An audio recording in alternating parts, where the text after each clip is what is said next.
Like call a meeting to order. Can you just say the date? What is today? July 15th. 15th. Thanks. You want the 2024?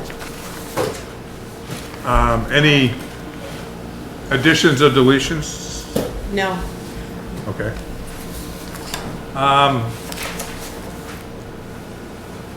Need a motion for the pay orders, or excuse me, for the minutes of which meeting? 6/17/24. 6/17. I'll make a motion that we discuss the select board minutes from 6/17/24. And I will second. Any discussion? All in favor? Aye. Opposed? Pay orders. I do think, Julie, you had a question, I guess? That's gonna be for June 30th. I don't know if you wanna do. Do this. Which one? Oh, we got two pay orders, okay. Yep. I'll make a motion to go over the pay orders for as of July 16th, 2024. I'll second that. All in favor? Aye. Aye. Aye. So now you can do the June Now 30th. the other one. Yep. Where is it? Wait.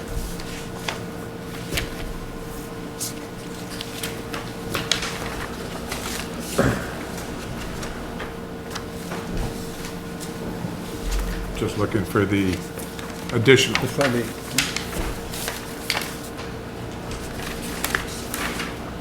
It's the smaller one. It's on letter size. It's marked in size. I got it. Okay, good. I catch it, isn't it? No, that's the Oh, that's it. Yep. ARPA. It's these three that look like this. That one. All right, for June 30th pay orders. So the first three expenses have to be paid. And then the four, so that's under number one. Number two, I added Pike Industries for the balance of the highway budget, which is $26,855.97 that Phil wanted to use to pave Church Street. Yep, they were part of it. So the question is to whether to pay them this fiscal year or next fiscal year, or the 23, 24. We had paid Got it, two options, either or. we had money left over. Right.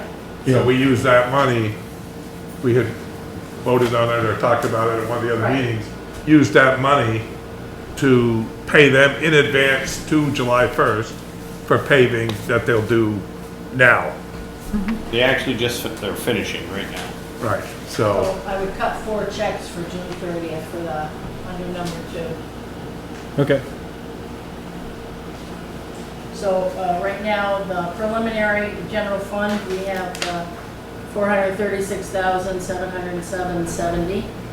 And then if we subtract the remaining, ARPA funds of 385, and then if we subtract, the pay order that includes Pike of 31,000 plus, we'll end up with, estimated, year-end profit of almost 20,000.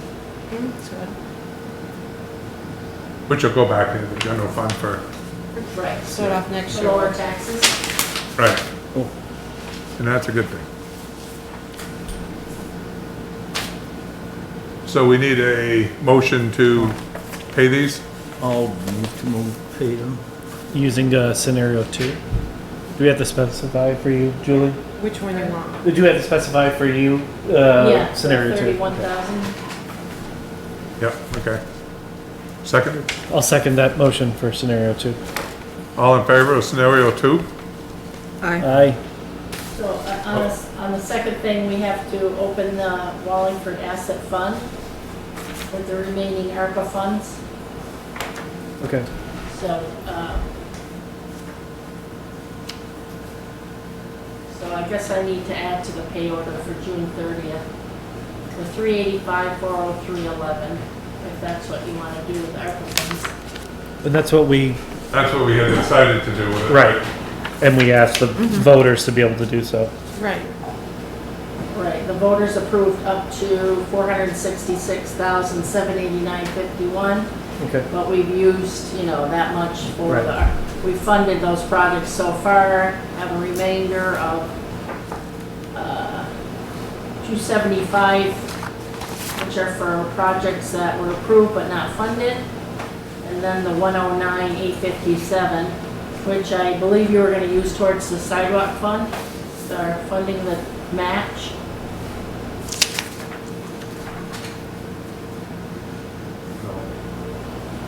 So I need to, so the 275 plus the 109, I need to add to the pay order, To move into the asset.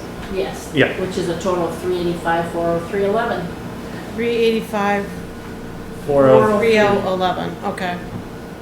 I'll make a motion to transfer the remaining ARPA funds of $385,403.11 into the newly established Walling for an asset fund.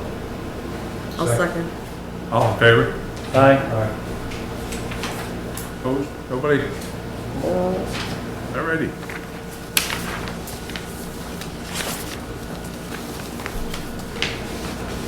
Bill, you're on. Not a whole lot of good news other than the paving. They're finishing that up this afternoon. They should be done about now with it. Everything looks good. I haven't seen Church Street yet, but the other two streets look real well. The 016, which is Charlie's truck, is gonna need a brake job. It's never been touched. The 014 has never been touched, so that's gonna need a brake job also, I'm sure. I called Earl's, it's going in on the 17th. I'm gonna guess somewhere in the neighborhood of 2,500 to 5,000 to do the brakes on the 16. I haven't done anything with Lori's truck yet, the 14. While it was in there, that is the truck we talked about putting air and electric back to the rear of the truck to tow a trailer. He quoted me in the neighborhood of 1,500 to 2,000 for that. That I need an okay from here. We talked about it, hadn't got any quotes until now. The pintle plate was between 750 and 1,000, and that's from Jonesy over on 103. That's installed. The pintle hook, I think, is still down at the shop. That came off the old 14. I think that's still down at the shop. So we would need to buy one of those.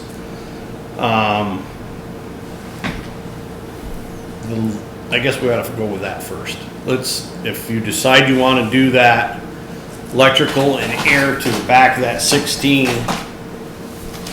so we can go ahead, move ahead and put the pintle plate on, that's up to the select board. I think we talked about doing that. We did, you did talk about it, and I offered to get quotes Right. Yep. and stuff. Because it's over the 1,200, do we have to have multiple bids or multiple quotes? We're doing multiple things, but as far as, like the brakes are maintenance, I don't think we need. Yeah, But this is, I guess, would be technically an upgrade. well, I think it's gonna fall under maintenance, really. We Yeah. should have Yeah. had it a long time ago set up to tow a trailer. I've been moving them right along. For sure, no, I just wanted to make sure we clarified that Yeah, before we. Yeah, no, I understand. It's- Yeah, Push it through. We can do that, right? We don't need to put it out to bid. Nobody's right? told us not to yet. Right. Let's do I that and I beg think for sometimes forgiveness. these things are so, specific, it's hard to put stuff like this out to bid on something so Yeah. narrow. There's not a whole lot of people who do this. Right. This is, right. And it's also gonna be in their shop at the same time while they're doing the brakes, they can put a man on this and try to get it in and out. Right, no, that would be ideal. I just wanted to make sure that we didn't go Yeah. around I any understand. weird procedures or anything else like that, we or do work policies. with Earls all the time, right? Yep, Yeah. So I also do that's, too. that's a little bit enough, right? Yeah. I mean, ongoing. They're the ones that worked on it this winter, they did the clutch. on, was it Charlie's or Lori's truck had the clutch put in it this year? Charlie's was the motor Get it issue. done where we can tie it up. Yeah, but it's a good time right now. Do we need a vote for a consensus? Yeah, you could do consensus if you all Consensus, I agree. think we're all fine. Good to go with me. And the brake issue is just, when they get into it, what they need to replace, they're gonna Never replace. know. It's Yeah, that, it's really, Right. you yeah. know. Is there anything preventative wise that we can think of about before the winter? That is it just because I feel like we always get, especially with those trucks, Yeah. we seem to always find something at the last minute. That, Well, the two major issues we had this year, are there's no pre-maintenance for those. right. The clutch goes when the motor breaks down, it breaks down. For sure. We definitely need to do Lori's truck, brakes and stuff before winter. That's one, and while they're in there, they might as well go through, just check it, make sure it's, I think Steve has been working on the lights so they can put a sticker on it too while it's there. But I know, there's not a whole lot major maintenance on those. That's original, that 16's never been touched and the 14's never been touched for brakes. That's phenomenal. How many miles? 104,000 on Charlie's, and I think 110 on Lori's. Wow. That's very well, considering Lori's is 10 years old. And multiple drivers. And coming down either lot end of- of 140. Yeah, either side Well, of it. starting and stopping. Yes, it's starting to stop it. We went Do you think he could he get us just a quote for Lori's truck while it's there, Well, or it has to be I- inspected and looked at? I think, no, I think when he does the brakes on Charlie's truck, we'll have our quote. Because it's Okay. gonna be the identical thing. Same Yeah. exact thing. It's gonna be the Okay. same identical thing. Okay. They're gonna do Maxican, slack adjusters, and brake shoes and drums. Okay. And I think it's identical, same truck, same Rockwell rears, so it should be Okay. identical. Caterpillar was back again today, working on our mini excavator, which, as far as I know, is still under warranty with 800 hours. I went to move it almost 2 weeks ago for Steve. It might have been a week ago. But anyways, went to move it. Steve said, I'll meet you up there. He went up to start it. He calls me right back. And he said, don't come up. He said, I can't pick the boom up. And so, and I noticed it's moved today. So they were there Friday and again today. So I'm not sure what they found. But I'm hoping it's under warranty because it'll be expensive. How's that? I don't know. I think it's a pilot control valve let go sensor. Would It's only the it, would it thing. move or just couldn't pick it The up? machine did everything except the boom wouldn't pick up. Everything worked. It'd go forward, back, swing, travel. Oh, So, and it's all electronic. There's nothing you can do. yeah. It's got to be plugged in. The other was roadside mowing. I've had 2 or 3 people ask me about it. I said, well, we'll leave it up to the select board if they want to do something with it this year or not. On the major, the roads we did last year and the year before. That's up to the select board. I would say, go again. I don't remember. Julie, do you remember what the bill was last year on it? It should be right here. Well, it's not broken down. In terms of what streets we did? Well, no, what the total was. Okay. Because this we have to go out, or no, we have to brush hog so we can. No, I've been doing it for the last 2 years. And He's they're ended more up than being welcome to let it up to cheaper than somebody everybody else. else. Right. No. The bid. That was like I rode on Creek Road the other day, and that's pretty Yeah, hard. Creek Road, Lots of poison 140, parsnip. and Yeah. Church Street's growing in pretty well. It's just some of these smaller streets with, What about, East Street? Yeah. That, Dale, is it Eric. Eric Davenport always asks about? Well, Had to deal with last year? Steve went over there and roughed up a lot of that with that weed whacker. Oh, good. Okay. Yeah, so he got rid of a lot of that. There's still a lot of the grassy, the meadow areas that need to be trimmed back. Hartsboro Road has got a bunch on it. I've been down there working. Oh, last year, Phil? What's that? Did you do the mowing last year? Yep. It wasn't much, I don't think, I only had like, I Did don't know. West Hill, I know. What's that? 140 and West Hill. Yeah, did West Hill, Hartsboro Road. So we didn't charge anything to hired equipment or special projects, so Huh. I find that odd. I know I mowed it. Did you forget the bill? Did you bill us? Honorable I'll mention. be a You want me first. to go look it up? Actually, I got his name right here for honorable mention for a thank you. Cause they did the jackhammering last week. I haven't billed that yet either. Down at Homerstone, cleaned that little project up. So they could, like, I jackhammered it out and Steve was supposed to come down and push it out of the road for me with a backhoe. He never showed up, so I had to do that too. But we got that done so they could pave down there. It wasn't wide enough.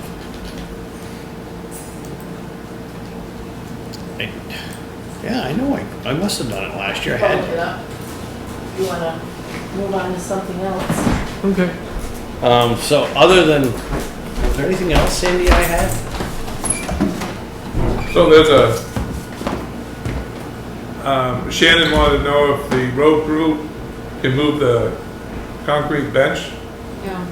I'll let Sandy explain that one, I think. Somebody donated a concrete bench, that they'd like to put over at Stone Meadow, and Shannon wondered if the road crew could move it and bring it down to the garage for a while till they did some maintenance on it. I don't know why not. I don't know how big it is. Can't be Yeah, that big. It's pretty heavy, so Are we talking one like we said at this library? I don't think that big. No, I don't think, no, not like marble. No. No, that was 3-piece marble or something. Yes, that was, That was. So it's that at, etching it's was in it. at, on South Main Street, and they want it brought to the garage. It's on South. Heather Cleveland is donating it. Oh, okay. It's from that house then, on the bench? Or just you buy it? I'm not sure. Says that's something, you'll probably get it in a loader, right? Yeah, with the backhoe probably. Pick it up with a strap, and then set it in the back with 1 ton on a pallet. What do they got for maintenance? What are they thinking of doing Well, for that's what I maintenance was on wondering it? too. Depends on where they put it over in the garage. It needed to be painted and a few other things, Shannon said. And who is gonna do that? I think the Rex will Rec. take care of that. Put it out back or something?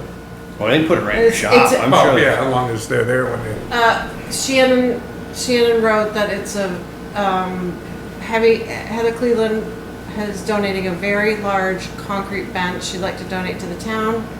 And, they're gonna replace it, with Cassie's bench over at Stone Meadow. Because of its weight, the road crew would have to retrieve it to 264 South Main Street. It would need some wood repairs and maybe painting.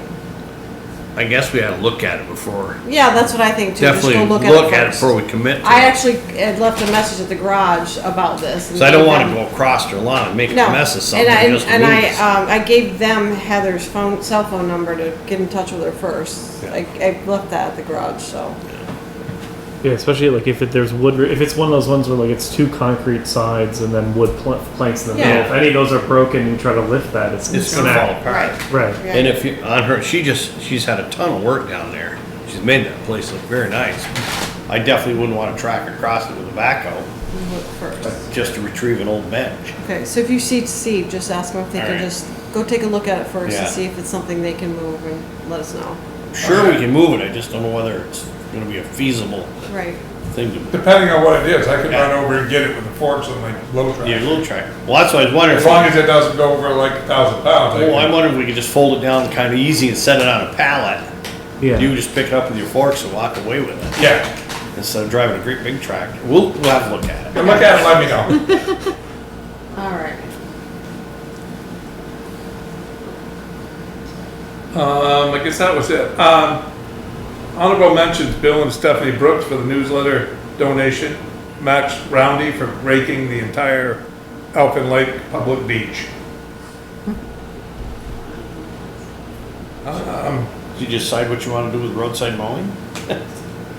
I, Oh, I think we're, Oh, I thought we were already gonna have you do it, I mean. Oh, I just want an okay, that's all. and I think Julie was just trying to look up how much it was last time. Yeah, she said move on, so. Oh, Yeah, okay. so we can come back All to right, it. that's fine. I She just wanted wanted to to see what see, she was doing. she wanted to see if you were, how much you charged her. Yeah, I don't Or remember. if you charged. Yeah, if I charge, even if Be charged. I'm late, but I usually charge. Any public comments while we're waiting for, Victoria does. Yes, about the flood down on River Street. I was inquiring about maybe having the river dredged, because it's not 100-year flood anymore. It's like flooding in, 2011, and then this past year, I had a flood last year, and then Christmas Eve, because the river runs right back to the lake, there's a runoff. And the runoff was just, I thought it was going to tip over, but they said no. So, but, inquiring about dredging it, I mean, I've heard from a lot of men, why don't they use dredge it? But like, it's really not the town's problem. no, it's not, the town It's can't state. touch it, so, It's the yeah. state. And I've called Art Peterson, I've called Bernie Sanders, I've called the governor. I haven't heard back, I won't hear back. But, I was just thinking that something should be done. I wrote a letter and I gave it to every resident on the street. You guys all have a copy of it. I was gonna say, I thought it was just us. Yep, it's on here. I put it together and I handed it to all the neighbors. And I asked a couple to come up and show their face, but it's so hot and everybody tells some places. So I'm here, but, something really should be done. I mean, even going down Creek Road, the river, I guess everybody's seen it. I don't even know how the water gets through there. There's so much brush and trees, everything in there. Yeah, I mean, even if that was cleaned out, I mean, something's got to be done. I mean, my next door neighbor just told me, you can put my name in up there. She said, she had insurance and she had to pay $60,000. That's too distant. And I have a mobile home and we just all moved in. But luckily, I was probably the only one in the village who moved in my house. I love stuff. That was in Irene. But last year, it flooded again. And everybody on that street, I don't know how people do it. And this past, out the kingdom, got it worse. yeah. And we were about this far from getting it. If we hadn't got that, it would be we would be devastated. I feel so sorry for those people up there. I don't know how they cope with it. Yeah, I've been all over around the state, and I think commenting on every time I go by these rivers and stuff that flood every time. That's all I've got to do is put the rivers back to the depths they used to be Why can't and they- clean them out. Why can't they do that? It's Is it the- because of the money? We it's- pay their salary. You know, Well, we pay it's- their salary, but they want our vote, and they're going to vote August 13th. I hope they stand out in front, because I'm going to tell them, do something for the people, do something for us down in the flood zone. I mean, I know we bought the property then, but when I moved up here, it was on my homeowner's insurance. I think I paid maybe $400 a year, and flood insurance was included. And then all of a sudden, no, the weather's changing, and now it's like $2,000 for flood insurance. I'm by myself. I can't afford that. It's a lot of money, and everybody on that street is complaining.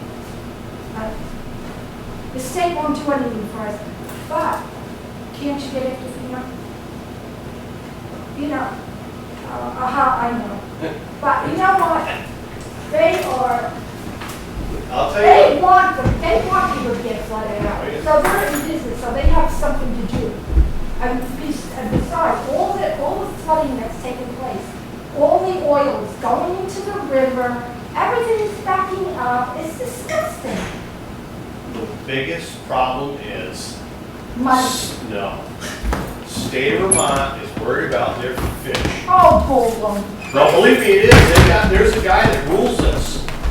Believe me, I've dated the brooks when I can. But what about, He stands right there. He's a nice guy, but you can't do anything the way they want, should be done. And whole night, wind the brooks, anything. let That's people the problem take care of here. stuff. After Irene hit, they went through and tried to move get permits to get into the rivers, to move some of the banks back up to shore up the roads. Right. And it literally took an act of Congress to be able to get a machine down in the river to put to move it back to where it was When was this? during Irene, after Irene. Whereabouts? Whereabouts? A lot in this area, I know Route 4, Oh, they did a lot of that, but it Cold took, River, Mill River. Yeah. They were. I don't know if you Yeah. remember what they did to Coal River from Carreras Bridge on Route 7 to the creek. right. They put 2 or 3 big machines, they bulldoze it right out. Yeah. Before they get all done, they pushed it all right back in. The state made them push it back in for fish habitat. And then that's the biggest problem. But okay, so they rather have the flood and everybody's Yep. fuel go in there. Well, maybe we need to fire them all. The bridges in East Wallingford, we have a lady that drives over them every day. Those bridges in East Wallingford, I said to the fish guy, I said, you need to drop those back down to where the actual footings are, so there's some water clearance to go underneath them. And they said, well, I don't think we'll do that. And they didn't. They're 4 feet of gravel under most of our bridges, and that's why up north wash out again. But they don't see that. You tell them, they don't Because see they're it. living comfortably. Yeah. And they say, well, you bought the property, it's your fault, but geez. Okay, 100-year flood, we can deal with that, but look at the weather, the way it is. Every year, I was in at a least wreck once. the other day, Scott. At least once a year, you can figure out high water. I think we had it 3 times last year. You're right, you did. It never- Because I wrote it down on my calendar. Yeah. It never dried up. We had rain all fall. And it's. yeah. I mean, continue with your letter to Art and and the senators and Well, Art Rowan knows County. me because he came to my house and wanted my vote. And I said to him, oh, okay, I'll never see you again. So when we had the flood, he came with all the engineers and Sandy was there. And he said, oh, I told you I'd be back. But, I was so upset. I didn't think about really pushing the dredging of the river. I mean, every man I've talked to around here, why the hell don't they drudge that river for us, for the citizens? I mean, we're here, landowners. We pay our taxes, we pay their salaries. I mean, I'm not nasty, but Like I said, they're more worried about their ecosystem abs. than the people. Well, so the fish will be better off. They won't get Of the. course they would. How do they think they live through these floods? What arms are going to do if you go to Brook and dig it out and clean it up? It's not the fish, it's the dollar. I also think It's the that, dollar, that's what it is. It's the money. I also think, the dredging, depends on what kind of a flood you got, but you can dredge all you want. It's gonna be filled in 15 minutes. And over the bank, with whatever's coming down. The other thing that happened is the depth of the creek underneath the 140 bridge went down this much. With last year's flood, you can see the old pilings from the wooden bridge. So that went somewhere. It didn't have to be dredged. It dredged itself. When that water comes, that's heavy, and it's going to push whatever's in front of it. It's so destructive. I heard those after the people in Northeast Kingdom. I mean, those farmers lost everything. Everything. I mean, how would anybody here feel that? I mean, how about those guys that are environmental, what is that, the conservation? How would they like it? Okay, we bought the property deal, but well, maybe nobody should build by a river. Maybe the real estate shouldn't allow that. Well, that's why we have flood hazard Yeah, that's why we have the bylaws. floodplain. We have some floodplain setbacks now that make it so you can't make new properties within that floodplain and make sure. Well, the day right after the flood, some guy bought the property. I don't know who it was. But he put land there. What the heck? Across the river, right behind you. Yeah, Yeah. and he's got it for a building lot. Yeah, They designed a house to sit there in the middle of that creek bed. but now he's got it for sale. Yep. He's selling something, I don't know who he is, but. I guess for investment, he'll probably build a skyscraper. For on sale. They talk to you about dredging. Yep. Yeah, they talked to me about dredging. Then Who's fault? FEMA, and they offered $75,000. I said, you're talking $1 million project here. Yeah. What do you, you're talking thousands and thousands of yards that has to come out, it's gotta go somewhere. And you've got to stockpile it, and then you gotta get rid of it, run it through a crusher, reutilize it. But I said, this is down to 70, and then when FEMA wanted to do that, and we dredged, they gave us $75,000 to do a little bit of work. We had to sign a contract saying we're liable for that river for 10 years, the town is. How did they figure that out? The town is not responsible, it's the freaking state that owns it. It's watershed, yeah, correct. Well, That's somebody's exactly responsible. what happened. Because So all this, anyway, we gotta do either that or buy out or leave. And I think anybody that buys out and leaves, I don't think they should allow anybody to move into there, because if I see anybody gonna buy a house there, I'm gonna tell them, don't do it. That's, if yeah. it's state bought out, I don't think You're it not- goes like back. The state buys out, Nothing It can goes be back you built. to- can't build it, It's not. the house gets torn down and Oh, really? taken away. I believe Yeah, and it that's, gets turned into like a green Maybe space. that's what they want then. Maybe they want all of us to do that. Maybe they want that land there. What if they buy us all out? What if they just? No, we buy would go, us it all out? goes to the easy town. process. It's not an easy process. Yeah, it goes to the town. So like, we have two properties, one didn't qualify for it, but we had two properties in East Wallingford that were going through the buyout process. And they're still doing it. It's like a good Over. 18 months like process to do it. And then at the end of it, the town gets that property and we have to make it into a green space that cannot be developed. You could have developed in here. I don't know. FEMA is supposed to be helpful. FEMA's, I got a word for them, but I'm not gonna say it.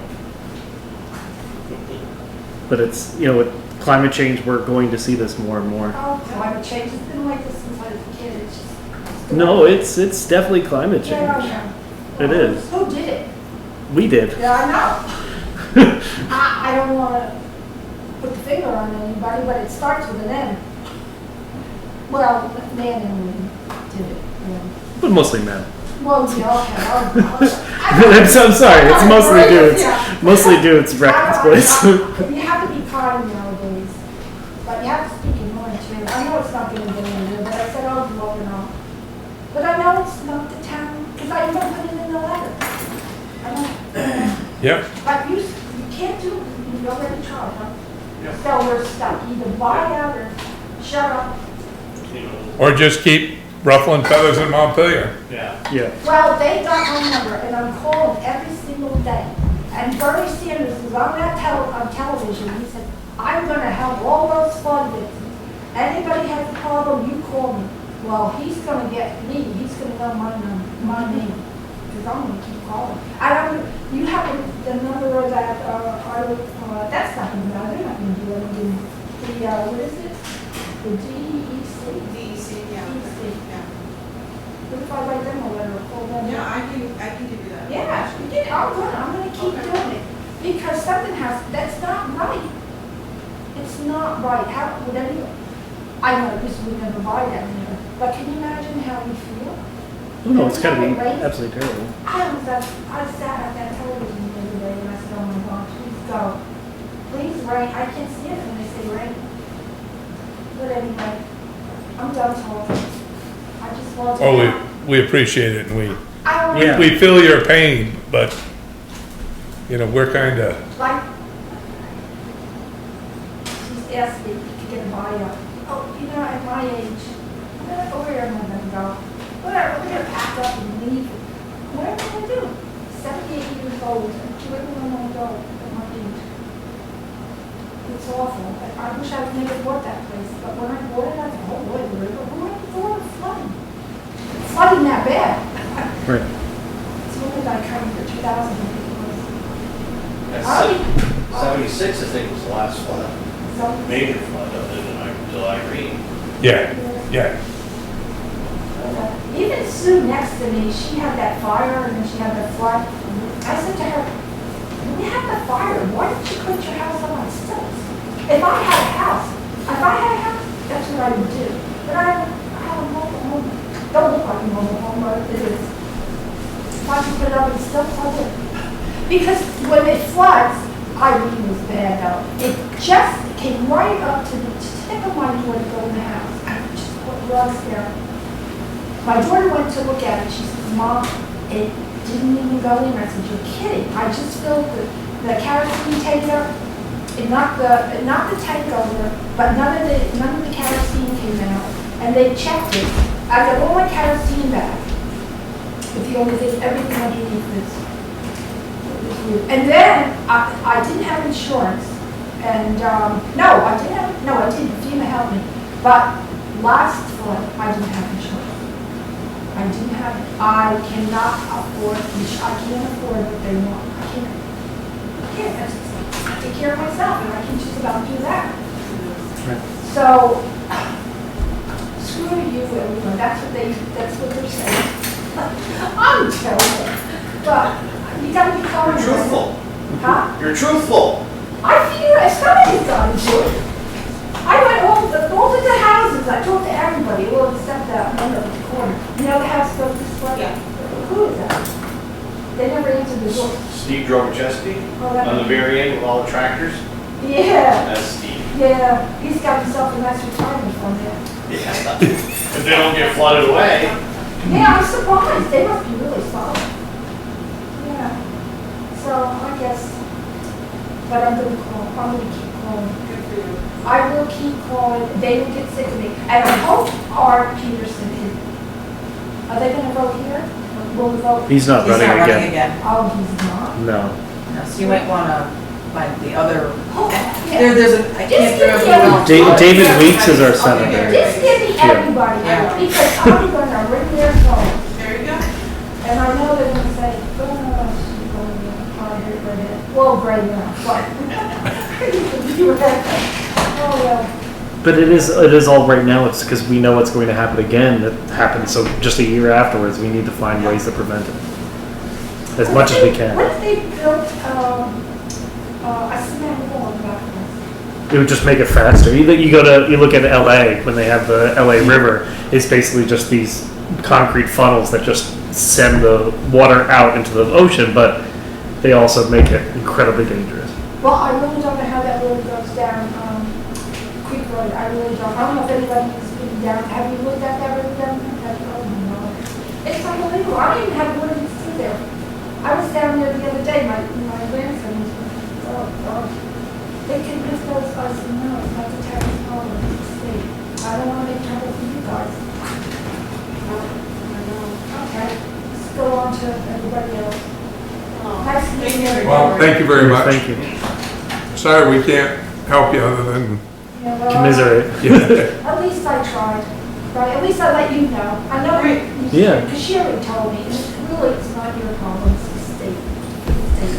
Where they have a meeting, I'll go to that. Do they have people for that? You're gonna be on paid TV, so a lot of people will hear about it now, Victoria. Oh my gosh. Oh my gosh. That's what the cameras were. Well, that doesn't matter, I don't care. What the heck? There you go. well, thank you again. Yes, Okay. thank you. I can leave, right? Oh, yeah. Yeah. Oh, You can yeah. stay and listen. You can I stay. think I'll stay on this. You can stay around. I want to hear everybody's comments. Moving on to, actually go back to Phil real quick. Julie. So nothing last year, you only billed us for the storm work you did and taking a tree down at the ball field. Last time we paid you for mowing, it was $4,950 on October 4th of 2022.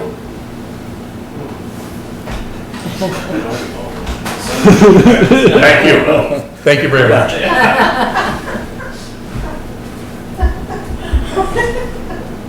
It's somewhere, some So your rates are the same, correct? 25 minutes. No, The same as last. No, yeah, no, they're not free this year.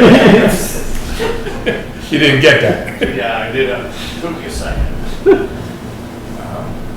So I think we just Just do it go ahead again. and mow. I thought it was like 20 hours last year. I was all in the boat. But I think it was less than that. It was just the year before. The year before we did a lot because it was, we got behind because the gentleman in Manchester hadn't been here in a couple of years. Right, yeah. All right, True Temper second shift discussion. Hey, Art, this is our Raven, he's here.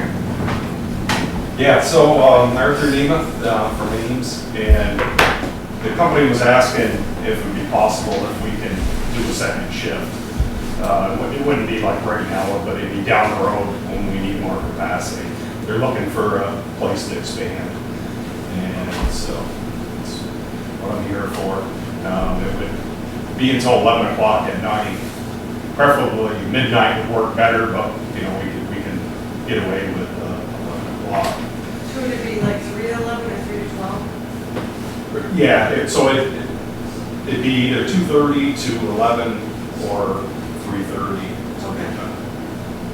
Either one of Do those. you have to run the barking thing the whole time? Yeah, it only runs every 15 minutes. It runs for like 2 minutes. I see. But the debarker we have now is a new one. It's a ring debarker. It's pretty quiet.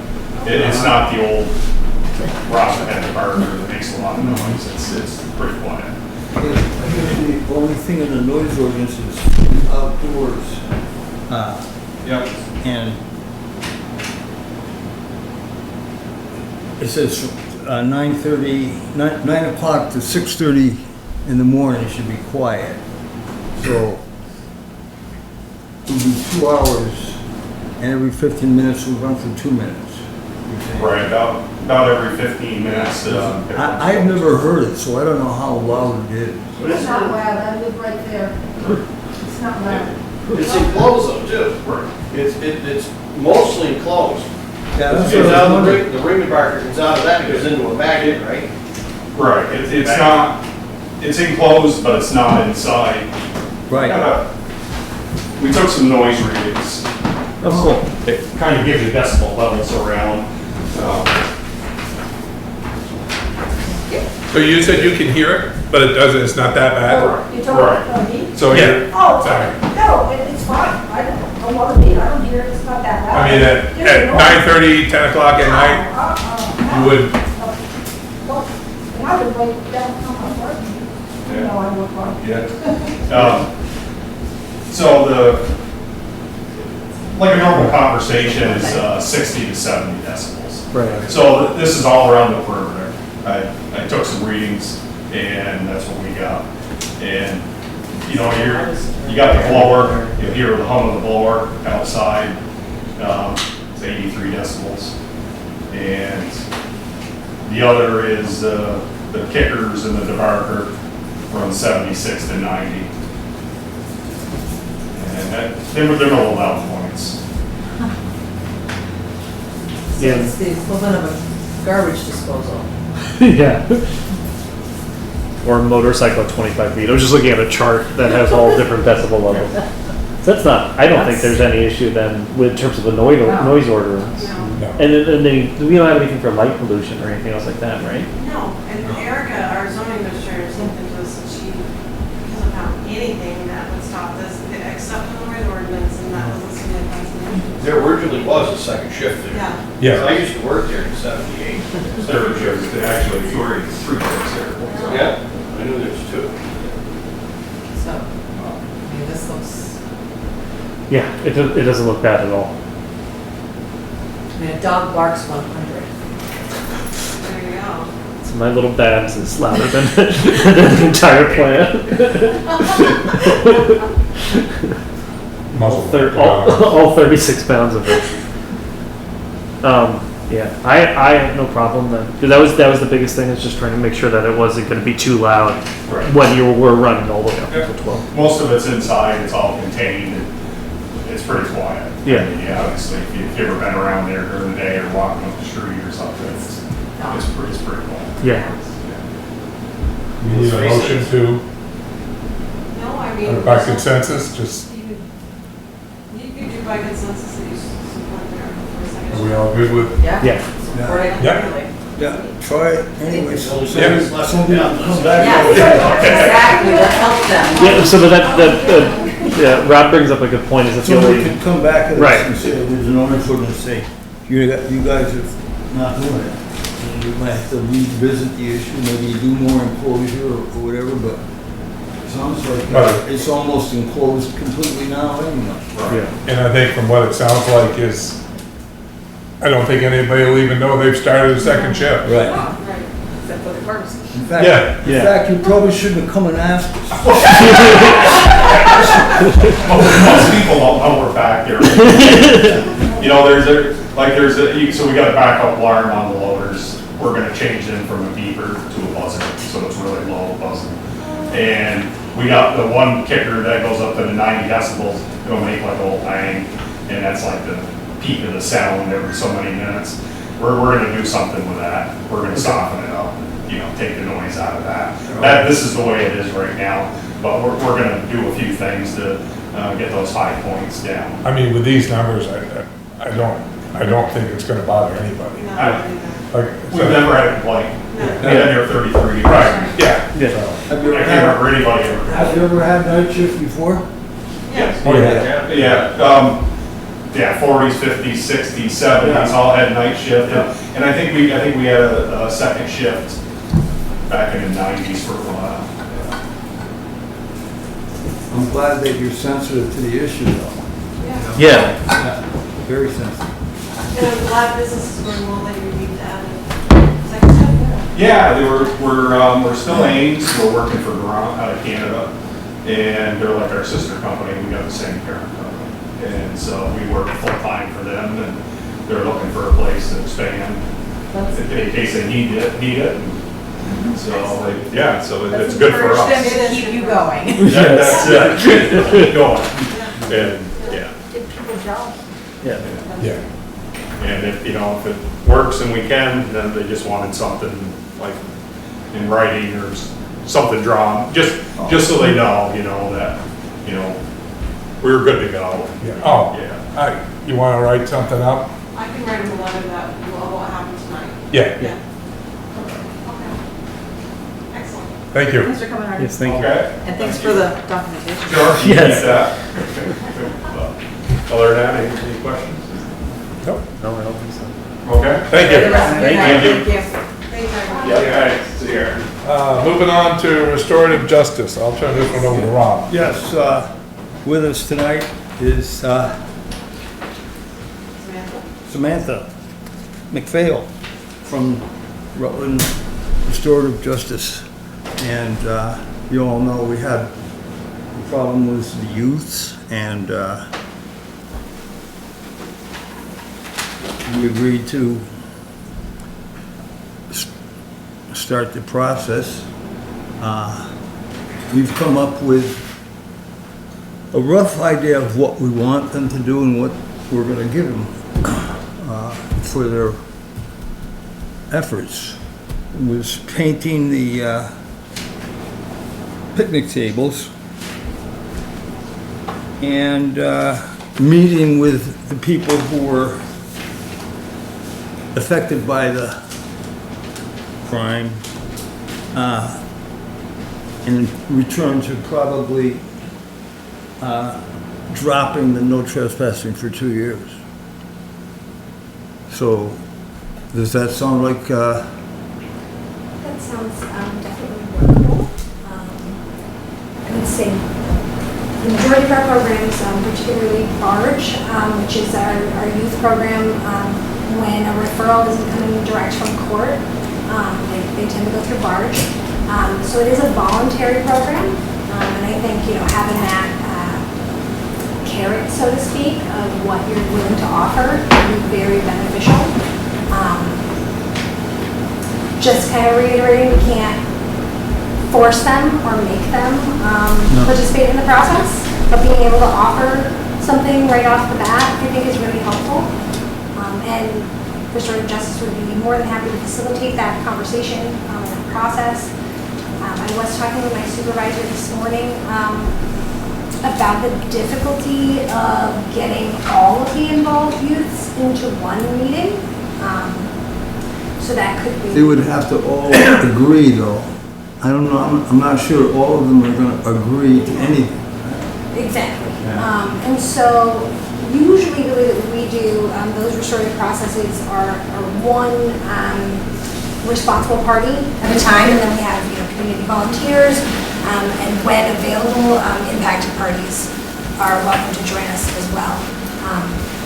So typically I would reach out to, the individual parents involved, and offer the process, answer any questions, and then I usually do an intake appointment with that responsible party and parent, get to know them a little bit better, and then we schedule that, we call it a panel.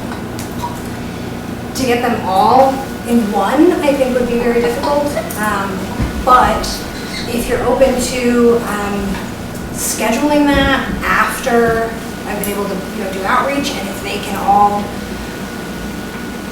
make one time work, we would be open to looking at that. I think it might make it more difficult to have, is it 6 young people, and because they are minors, we would require their parents, or at least one legal guardian for each in the room, so that, if they all agreed, we've got a minimum of 12, and myself, 13. If there was one person from the select board or one impacted party, that's a room with 14 people. So that can make things more difficult. Yeah. This process is completely funded on our side, so I would have no problem doing 6 different processes if the youths are willing, and offering the same thing. So that would mean that they would each have a chance to talk about what happened, what they were thinking, and to agree to what you're offering or not. So in that case, you may have 3 that are like, yes, let's do it, and 3 that aren't. I still consider that a success, because anyone that's going to change their behavior and not do it again. So I guess I kind of wanted to put that information out, that I think one meeting is going to be a barrier for everyone, but we're willing to do it as many times as necessary. And then when my question on this, because that makes sense in terms of trying to get everybody into a room at one point would be really difficult. Then also it might not be cohesive in terms of talking with each individual and trying to figure out what's going on. I guess the big question I have is, do you have staffing, or do you have time to be able to help facilitate the actual kind of restorative work in terms of the physical work of not having to do it, but being with them? Because I don't know, we really haven't talked about that yet. Yeah, about if we want them to repaint the picnic tables, how are we going to facilitate that, or how are we going to? Who oversees them? Who oversees it? Chaperones, basically. Yeah. So I guess, do you also do that part of the function as well? That is a great question. We don't. Okay. I do always confirm with, so typically when we give or agree on community service, it's very open-ended on what that community service is. But frequently those referrals are coming direct from the court. And so then they can do community service at any nonprofit of their choosing, and then I confirm with the nonprofit that it's being done. Do you have someone that typically does painting or anything that way? No. Because usually it's by volunteers of our different communities. Yeah. I would definitely bring that back to my boss, and I'd be happy to work on it. Would we be considered a nonprofit even though we're a government entity? I guess that's Because Definitely non-profit. exactly, because you're a nonprofit. Yes. And so it'd be for the town rather than for the select board. Well, for sure. Yeah. And so with Barge, some of the other things that I do are like community outings and that kind of supervision. I've never done community table painting, but I think that could be fun. Could we move just for instance, the picnic tables to someplace that has somebody there, like the lake, where it can be seen from the concession stand? But there's no real adults there, Alice. Yeah. I mean, you If we're dealing with minors, so there has to be some kind of adult. see an adult there. And some of the other things listed here are very specific, which we need guidance and training on how to do it, like the weeding and things like that. Right. And even the painting, that's all needs somebody to mentor. guide them on how to do it and watch them do it, essentially. Or at least be there for. And we don't have anybody. It's better if whoever is gonna participate comes as a group, right? For the painting part, I would think so, yes. Yeah. Um, Yeah, and the meeting, with the public and the people who are, that would be the group. I think that could be more difficult. That would be more difficult, so you Yeah, just just do because one. the more voices you have, the more they can get lost in that. So that would be individuals? That would be preferable. Yeah. And, we do have the staffing definitely to do 6 separate meetings if it were to come to that. If all 6 of them agreed to participate in a restorative process and do community service painting with picnic tables, I would do, personally, I would do the coordination of all of that, having to do the scheduling of it. If we could all make it work and they all show up, I can't do transportation for that many. I personally, I'd be happy to help them paint and watch them do that. I'm not sure that I'm trained well enough to be I don't think- supervising minors weed whacking, if that was. More like weeding the rain garden, so like just Oh, taking yes. individual weeds out, so it But wouldn't be they any. would- Or something like that, they would need to know once a week. Yes, Right. but then I feel like we can then get somebody from the conservation committee. to go. Possibly. I know, I'm sure Bert up the street would help. No, but I mean, that's all like, it's There's a lot. great concept, there's just a lot to coordinate all around. And like when we were talking about the jobs, it wasn't like just do one little job and you're done. It was more than one day type of work. So that's asking a lot of people. Yeah. What would happen if we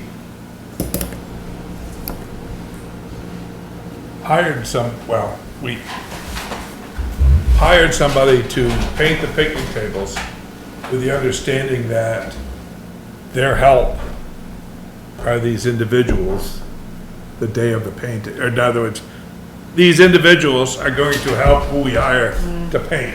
That gets into a really wishy-washy, because then you'd have to have background checks and everything else in terms of our liability from VLCT. Having an adult, like, yeah.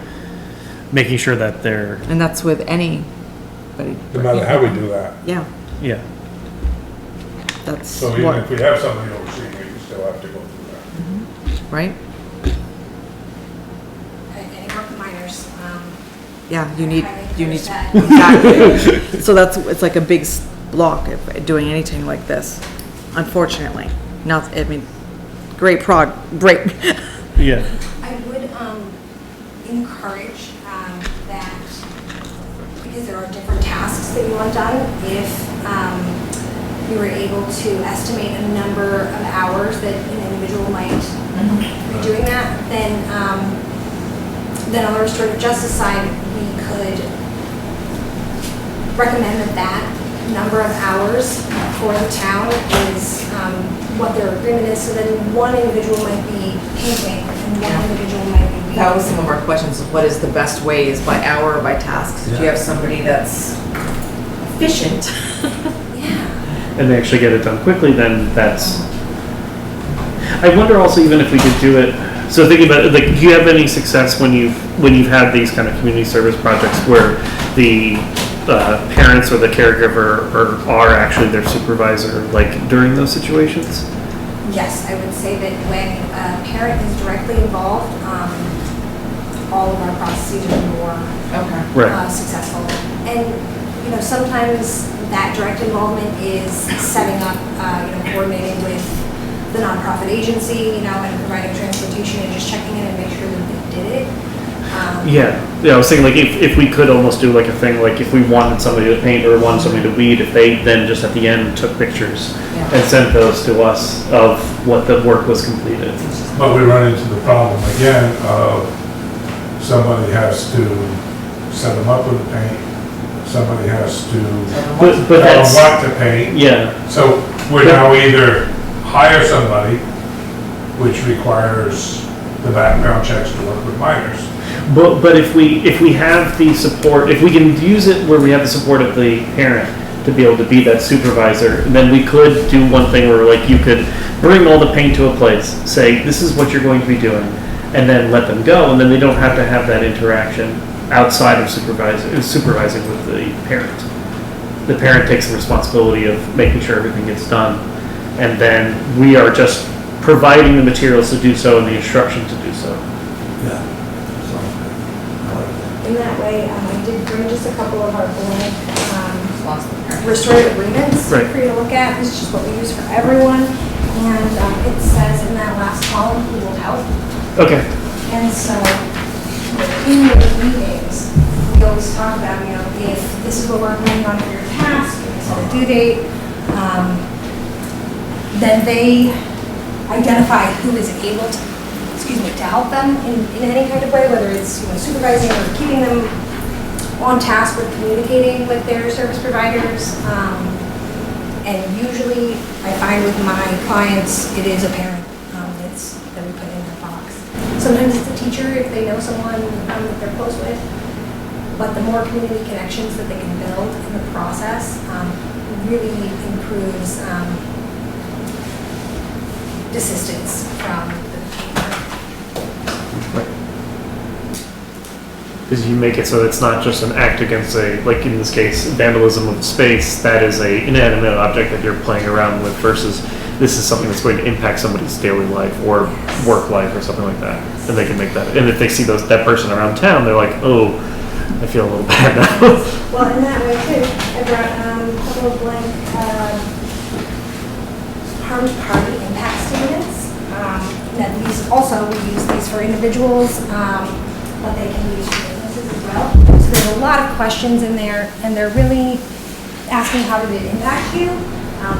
I can email them as well, but wanted to give you an idea of if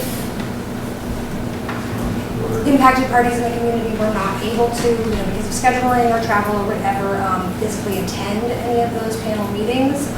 We do read these in them if that's the chosen method of communicating how you were impacted. Sometimes it's just a letter, like this is how it hurt me and my family, this is what I would like to see done. But we always want to take that into account in any restorative process. So I think in this case, especially, young people tend not to be able to accurately estimate the financial cost of these kinds of things. So there is a section there, how much did it actually cost? So I would put like the total, not broken down by person, but what it would actually cost the town to do all of the repairs. In this instance, did they actually break anything? I can't remember. They didn't break them. They didn't But they just- did do some damage to the building that we found out after. Okay. Some of the casings on some of the doors were damaged, but yours were repaired. And So it's the not window, very- the window that you open up for concessions, they broke the hinges on some of those that needed to replace. So then in that way, cost would not just include materials that needed to be But the replaced, actual but labor. yeah. It's just- Or impact of whether or not they could open the window for that day, like actually do concessions. And if you work in session and can't open the window, that's a huge impact. Yes. Right. Or even for them, if they can't open the window, then they have no airflow. And it's Or if concessions are closed. Right. You want to stand. So I wonder if it makes, because we're thinking of this an incredibly complicated project in terms of all the different moving pieces. I wonder if we really should just, if we can start this process by inviting the parties to actually say, do you want to participate in this? And then we can figure out how many people we actually are going to be working with, and then we can come up with a plan. And maybe it makes more sense then they might be doing something else. Well, we need to, I think before we say, you want to do this, you might want to say, do this for this long. Yes. Because if we come back and say, we want you to do this for 40 hours, some kid, somebody could say, yeah, it's not happening. But if you say we want you to do this for 8 hours, they'll be more apt to go for it. So we need to determine the amount of work that we want them to do. Right. Oh, do we want them to paint one picnic table, take them 4 hours? And And, that we have enough work for all of them Right. at Right. that time frame that Right. they are capable of doing. right, And you could also say, in any other various tasks to make up the 8 hours, like raking the beach, you know, or But I- there's lots of things that don't do. But we need to know, we need to make sure we have them. Right. We don't wanna say you do 10 hours and then we run it, and they all take it, and we only actually have 3 hours worth of work. Well, I think it's also, I wonder if the hours thing is, I think if once we determine what, I just getting stuck in the hours thing, because that can be difficult, but I feel like if it's a project from start to beginning, then it's the idea that even if they did make a negative impact on the community by doing this, they're now having something that they can look back at and saying, I did that and that actually helped the community. If it's from a project start to beginning, like raking the beach is a useful thing, but They won't. it's going to come back to it. Like, it's going to be needed to be raked again. The concession stand or the swings or the pavilion. Right, all those things are going to be something that it's going to last more than just the season or more Yeah. than just a few days. Yeah. But isn't there a form you sent out to the parents and the youth that says an introductory letter? It says this because of what happened, Wallingford has decided to offer restorative justice thing that has these components to it. Are you interested? And then there's the next meeting, right? First you find out how many people really are going to do it. Because some of them might, they're not all from Wallingford, they might not care if they ever see the beach, you know? Right. So, I'd that's, say in my introductory letters, I never try to predict or say, you know, what the offer will be. This would be very different in that way. And on my side, for me to send those letters out, I would need contact information and names for all parents. We do have, you know, a template letter, which I believe we can out, and I can continue editing that to your specifications. You can edit it to your specifications to add those details. But really, I think seeing who's going to buy in would be that next step. You know, like, we want to offer so many hours of community service, and this is, you know, potentially upon completion, right, to have no trespass order dropped. Right. And then kind of see who bites? When I do that, I send out the letter and then I give them a couple of weeks and then I call, but that's part of my paid job. So we're here to help y'all in that process. I mean, if we got a form letter to start the process, like you said, Right. a form letter, we could fill in the, you have the form letter, don't you? I do. yeah. So, but what I'm saying is, I'm not sure.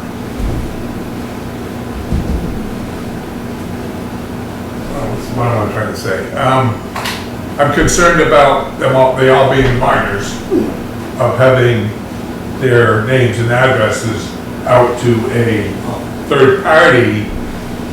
This is confidential. Right. All confidential. So, well, So on my end, we also have a referral form, and we accept referrals from just about anywhere. My main referral sources are DCF and schools, but we also accept direct referrals from community members. That can be neighbors. Sometimes it's a parent themselves will send me a referral letter. So that may be the way that you want to do it, to send the parents a referral letter so that they can make that choice to mail it back in with their child's name, birthday, contact information. I'm still going to require a signed release of information before I make direct contact with that young person. But typically, just like names and addresses are not protected in that way. So I always tell them that when I do have the release and I meet them for the first time, like, I don't know anything about you or about what happened, really. we're gonna get through that together and find that out, but with your parents' permission. It's always the hang up for schools also, they wanna let, families know before they make the referral. But there isn't like a legal obligation to keep their name and address confidential. It's everything after that. And then of course on my end, I will keep it confidential once I have looked up. So what if we say, like, because I think about, like, I think we can think of a different amount of projects depending on who does it, because there's plenty of stuff to do around town that could be beneficial, even if it's not something that's just a maintenance thing that we want to do. Maybe it's something that we want to make something look nicer or do something that we wouldn't normally be able to do. But I think like a 6-hour window feels appropriate for damage that was easily repairable, was quickly repairable. And just because they are minors, like doing those, I feel like anything above that one is just a long time, one for a volunteer to be able to be there. If they were going to go with route of a volunteer being there. And then also just a very big time commitment that maybe might not be easy for a family to be able to do. What is your average for like a semi-minor vandalism? I say 6 is right now. Yeah. Typically my maximum for juveniles is 1. Okay. Yeah. And a variety of different behaviors, you know, it costs, I had one that was a marble statue that was $20,000, I think it was, maybe more, for vandalism, was great. It wasn't like chipped away at or anything. And so we requested the maximum, and then we requested 20 hours. 6 is pretty doable, I think. And at the same time, you know, we handle, the more difficult end of traffic violations, all kinds of things. So, yeah.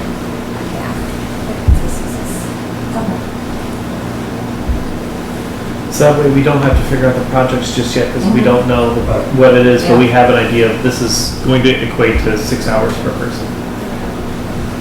Yeah. That's fine. 6 hours? 6 hours. Yeah. Because that gives it, Maybe that's also, do it all at once then, one day. Everybody come and do it at once.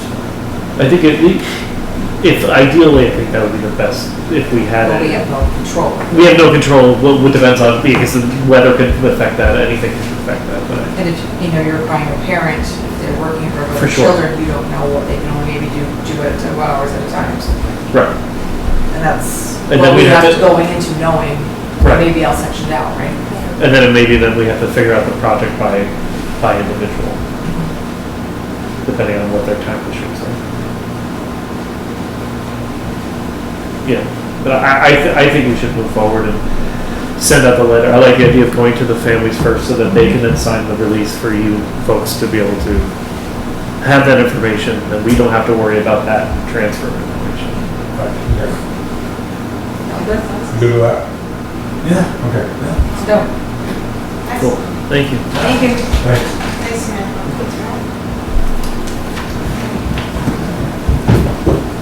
Greater loan refinance.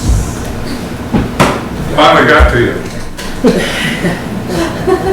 So this loan is to refinance the bank loan that we have at 4.85%. We're gonna do it through the state at 2%.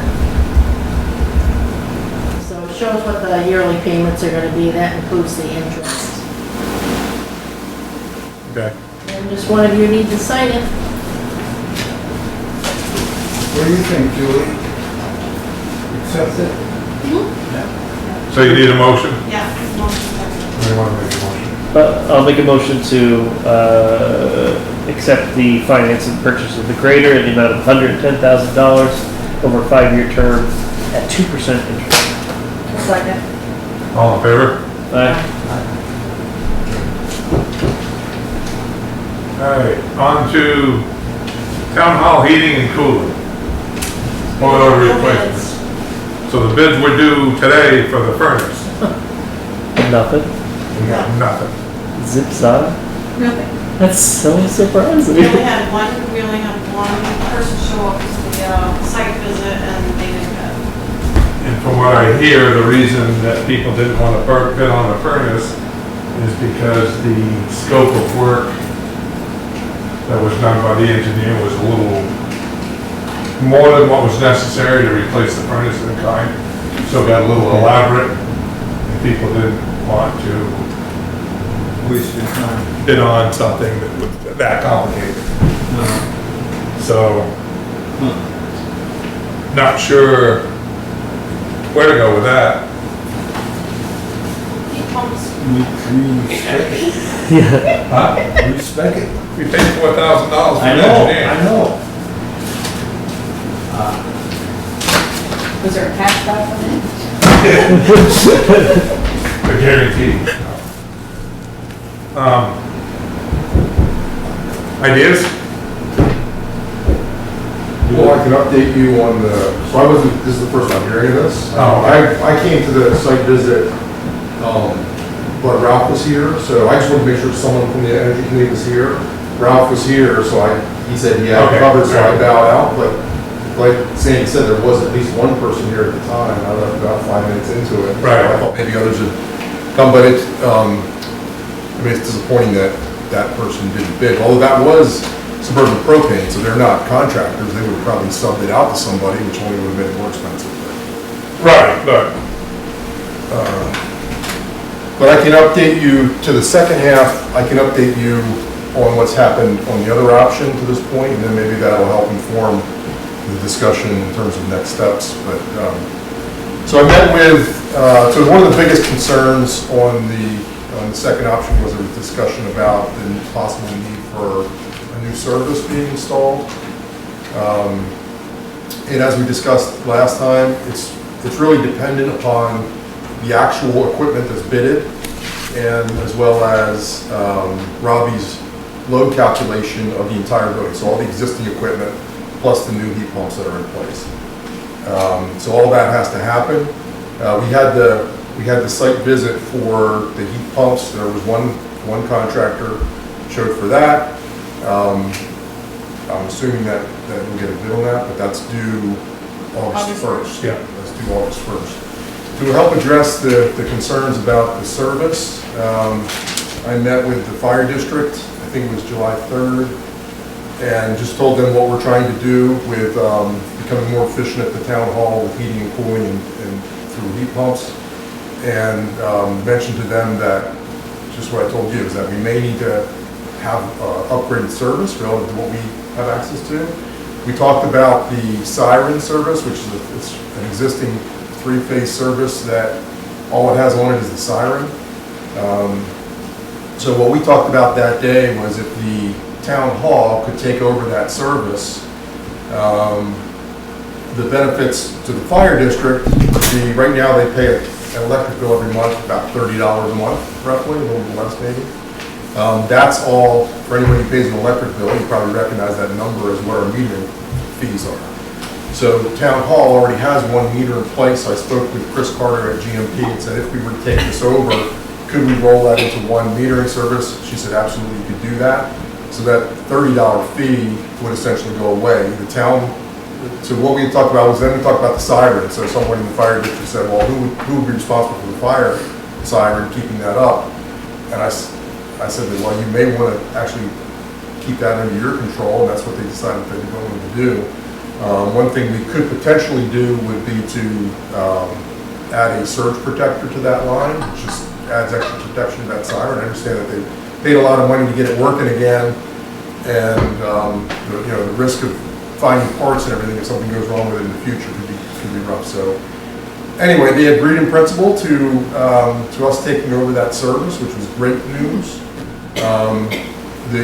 Basically, it's just pending everything that I talked about. So when we get the bid for the heat pumps and everything that's part of that bid, look at the sizing, do the load calculations, and confirm, yes, we need another service.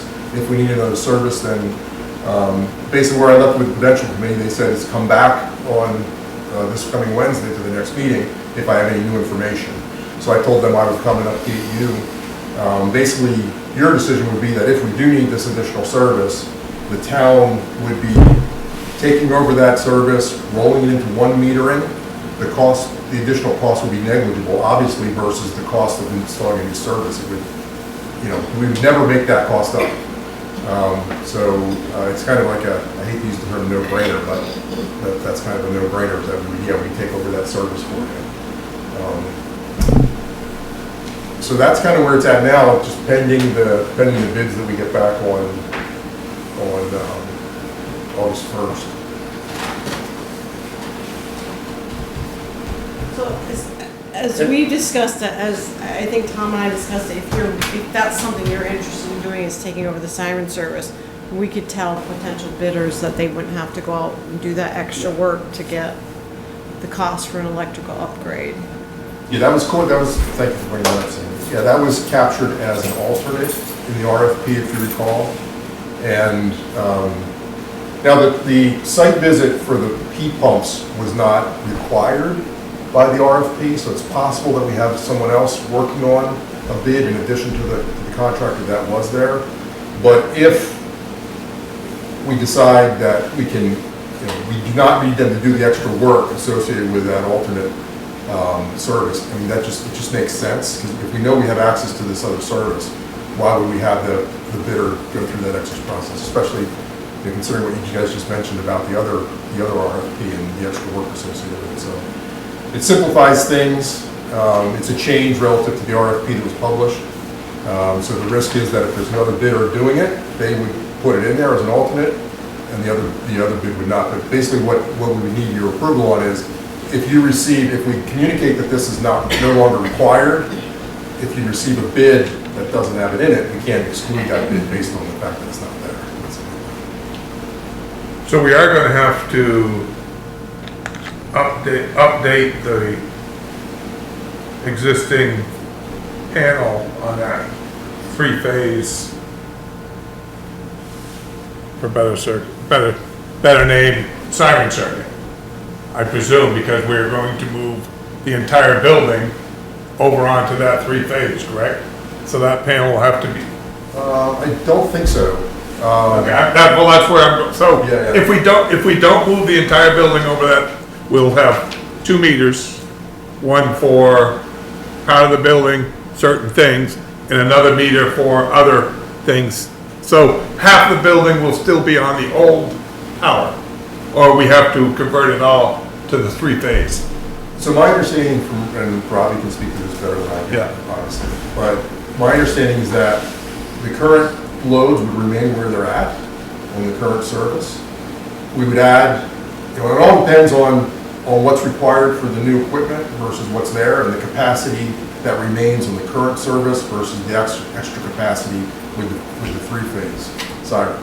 So my understanding is that the three-phase is one of two options. You can either run a new single phase out of that and either create a new sub-panel, or if there's, Robbie in his last communication to me said he'd have to look at it and determine whether a new panel is actually needed or not. But my understanding is that from the GMP is that we could combine both into one meter, but it's not necessary that the whole building is now going over to the three-phase service. Well, it kind of is, because we have two services in here now. We have a 200 amp, I presume, maybe bigger, and we have that three-phase service. Right. If we remove the existing service now, which is the 220, 200 amp, and we move it over to the other, then we have to disconnect that, feed it from the three-phase. Well, why are you saying we would move it over? That's what I'm missing. Well, it's we either have to leave the existing service where it is and not touch it, Right. and then use the three-phase to do all of our upgrades. Right. Is that so that means we will have 2 meters. If we go to 1 meter, we have to combine everything onto one service or the other. Okay, Does that make sense? it makes sense the way you're saying it. I don't understand it well enough myself. My understanding from the discussion with Chris Carter was that we could just leave everything where it's at and combine it into 1 meter. But I don't know. And I'm not sure, because 1 meter is a three-phase meter, the other meter is a single-phase meter. Yeah. If the two can't I left, communicate. yeah, I'll call Chris and ask her. okay, yeah. Because I was curious about that, whether Because if that's the case, if we have to go to the three-phase, which is what we need to do the upgrades, and they wanna go to 1 meter, then that other circuit, the old service goes away, the new service, or the old service now gets moved to Yeah. one leg of the three-phase. I got you. Which is not the end of the world. That's the only way, well, theoretically, that's the only way I can see to go to a 1 meter. And Robbie was planning on coming in, I haven't heard back from him, so I think he just hasn't made it in yet. His Right. plan is to make it in and take another look at that and confirm what can and can't be done there. But just to your point, Mark, if we do have to keep them separate, it still makes all the sense in the world for the town to adopt that new service, even if we have to pay that extra. It does. Even if we have to pay 2 metering fees, there's Right. no way it's gonna amount up over decades. But we will have to, the we will cost of have to, on the service. three-phase, we will probably, if the only thing it feeds now is the siren, we'll more than likely have to put a new panel on that side. Yeah, and the plan is to go single phase, after talking about it more with Bill, listen, the plan is to use single phase for the heat pump, so it would be coming off there anyway, it's a single phase. Right. 3-phase. So, we can check with, you can check with Chris, and I can, and follow up with Ron. Yeah, I'll too, call him just now. to combine it to the metering, but, either way, I think it was a big relief to see that extra 20, I mean, it was already less expensive than what we were talking about with the propane. Right, yeah, it's But it still takes 25,000 off the top of that price, so it's even, right. Yeah, even more like, economical. cause I think logistically that'd be a pain in the ass to be able to take all the stuff over the 200 amp and bring it to the three-phase versus just keeping the three-phase stuff on its own and then keeping whatever's already set on its own. Well, We don't have to do all that finagling and then right, reset you the could panel. take, I mean, you could take a single, you could take the three-phase line, split it, keep the meter, the three-phase meter on, split it. One side will feed everything that's in the building now, the other side would feed the new Right. equipment that's getting installed. So either way, you still gotta, You still I would need a new think you'd have panel. to put a new panel here. Right. And utilize the old panel on the other side. Right. So, I mean, it's not It's hard to do, but it's, all about whether or not you're taking the power from the street into and separating it out into the Right. two panels, or you're taking it, one's going right to the 200, one's going to the three-phase. and actually we can't do that because of the siren's three-phase. Siren needs to keep. Use three-phase, you Yeah, can't, right, you can't separate. Well, I guess you can separate, I guess you could grab a leg, move it over into one panel, grab the other leg, and just split it and still keep the three-phase for upstairs, so. But if we don't have to replace the panel for the 200, that'd be quite a lot. Right, yeah, that I think you could get away with. Yeah. Just you would need a panel on the other side. Right, for the sure. upgrades. Yeah, but you'd also probably want to do that anyway, because I'm sure that panel is not maybe up to code in terms of how whenever that was put in originally for the Right. three-phase. So then going back to Sandy's question, are we okay with no longer requiring that alternate being fleshed out in the bid? Or would you not feel comfortable making that investment at this point? I've got to say something. What about the furnace? We've been way too long on this, we're way too late. We did something wrong with that engineering, that nobody wants to bid on it. I can't believe that we can't get a furnace. Nobody's gonna bid on it. If I was here, we heard the opinion that the Energy Commission's job is to give us options. Well, I wasn't here when they were giving their instructions, but I would say, no, I don't want options. I want a plan and proof that this is the best plan. And we do it. Instead, we have to figure out what's the best plan. And it certainly, this engineering was overdone. And scared, you're hearing that, scared bidders away. So we have to get a furnace in this building now. And I can't see going to an option that makes you roll the dice on an old furnace. We're our government. We are public. We're not a private company that can take chances and just say, oh, this might work. No, we have to do what's right for the people of Wallingford, and it's to put a furnace in here. So let's talk about how that's gonna happen. But we gotta make this other decision up first, right? Because we need to make on that RFP that we're discussing. Because that's already out. Huh? The RFP's already out and everybody's been working on it. Fine, but, And just get that out of the way. Not saying that we don't need to discuss the furnace at some point, but we need to finish making this right, decision. well, I'm not gonna vote for the RFP anyway. It's already out. It's Right. already been issued. Yeah, they're out. Yeah. So- It's already So let me out. try to, can I try to address Rob's point, because I think it's a good point, and it's been discussed in part, I think. So basically, I mean, the biggest concern all along has been, we got an oil boiler that could go at any point, right? So we need, whatever plan we put forth needs redundancy in that plan to make sure that we have a warm, heated town hall this winter, right? Have we had a redundancy? Have we ever had a redundancy? Do we have something else besides the furnace now?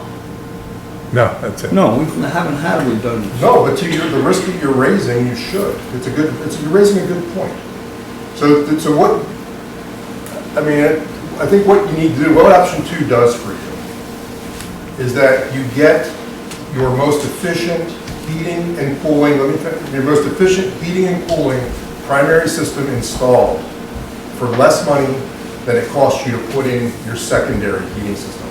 Okay? And what also does is it allows you to utilize your existing heating system in a secondary backup mode, which allows you to get more life.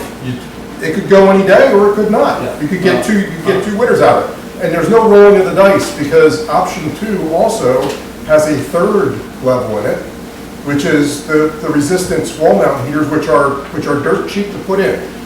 And you're not gonna use them, right? It's gonna be the heat pumps running most efficiently in both the winter and the summer for cooling.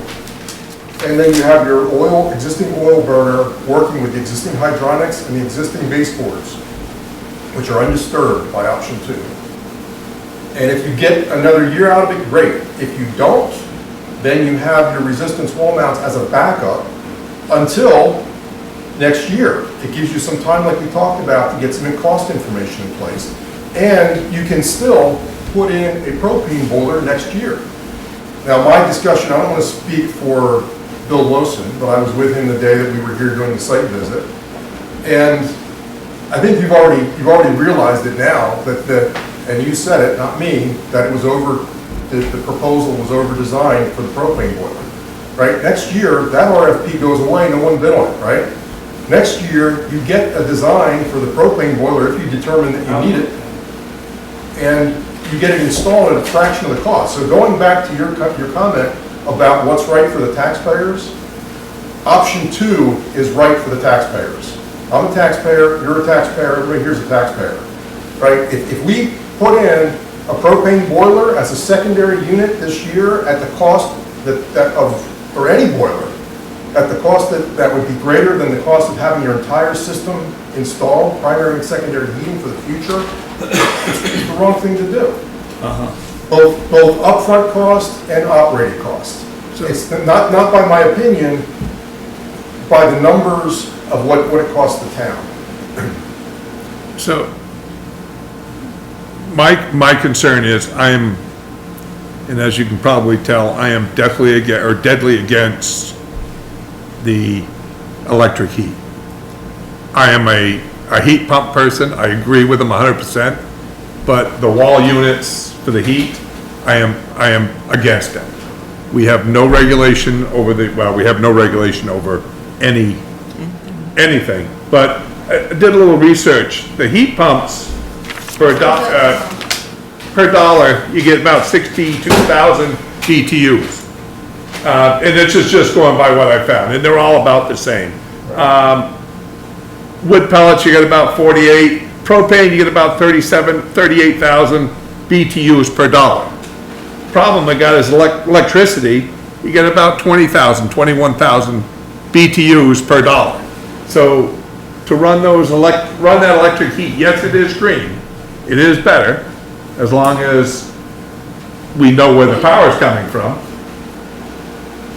then the problem arises is our bill for heating the building for the winter, once, the heat pumps are the cheapest way to go. I have no problems with those. I would say put them in now, get it done, get them going. My problem arises is the secondary electric heat. Knowing heat pumps are good down to a certain period before they become inefficient or less efficient, I guess you could say. Something needs to pick up that load, the heating load, when those become less efficient, that is efficient. And I don't see electricity, and again, yes, it is green, but I don't see it as efficient as propane at 98%. You know, I mean, it's running 98% efficiency at a considerably cheaper rate. So I would say three or four things when I see this. Number one is exactly what you're saying. Heat pumps, this says, go heat pumps. Right. As soon as possible, go heat pumps. It's like we've talked about in the past, it is most efficient heating and cooling. You want heat pumps for your primary heating and cooling as soon as possible. Right. Why wouldn't you do it? Number two is, this is based on propane prices from last year.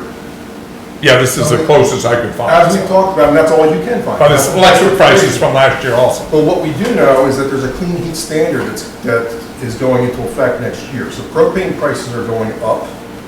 This electricity does not assume solar, I'm assuming, because solar, if you have. But they're proposing a 15% increase in electricity.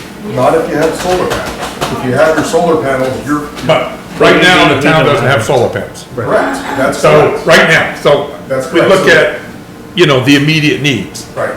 So the other thing you look at then is the primary versus secondary, right? So to your point about you have no control, you actually do have control through the smart thermostat. So the smart thermostat, and the RFP requires all this, that it's integrated through wiring to integrate your primary and secondary heating system, right? So by code, the primary heat pumps need to work, need to maintain your internal temperature down to -9. By code, if you're using resistance as your backup, it should not kick on above 5 degrees outside. Now, to your point, you raise a good point. It all depends on how well insulated your building is. What's the exact situation you're building? That's what no one here understands, right? So what we don't understand is how well is the building going to hold the heat? How much are the heat pumps going to run versus how much does the secondary heat run? One thing we do know is that if we go with the other option and have the resistance wall mounts in the wall, initially it's not going to cost anything because it's going to be running off the oil, the secondary heat, right? Once that oil goes, if the boiler dies or if the tanks, and actually it's more oil down there than I thought. Both of those tanks are at 5/8, it's not just one of them. But what you're doing, I think I mentioned this last time, you're essentially buying yourself a $4,000, for less than what you've already paid the engineer to come up with the boiler design. You're buying yourself time, you're buying yourself another level of protection, to Rob's point about worrying about making sure that the place is heated, and you're buying yourself information about how much do the heat pumps run, how much does the secondary heat run. And what it does is it also buys us time then to plow full steam ahead on this, getting the solar panels figured out, right? By that point in time, if by next year, we come back to you and say, it's not looking good for solar panels, guys. We did our best, not looking good. You create a new RFP for propane, one that's based on a little bit more practical, and you install it at that time. You've made it through the winter with 3 levels of protection. Your primary, most efficient heating and cooling with the heat pumps, your existing oil burner, and if that dies, then occasionally your wall mounts will kick in. If it does, it's not necessarily a bad thing, because then you start to address your question mark, how much does it cost to run these things? And it all boils down to how often it's going to come into those situations, right? I mean, we're living in a warming world. I think last time I talked about that, I looked up the actual temperatures in Wallingford for last winter as to when it gets into that area. So like I said, you can count it on one hand. Yeah, the air conditioners, I mean, that's where heat pumps really, we're talking about heating mostly, but the cooling, the heat pumps are way outperform Oh, yeah, oh, yeah. Yeah, so Yeah. Switch your electric from the summer to your winter. Yeah. So option Right. 2 gives you, Yeah. option 2 also gives you the cooling and heating in the hottest and coldest parts of your building, which is the hallway and the bath.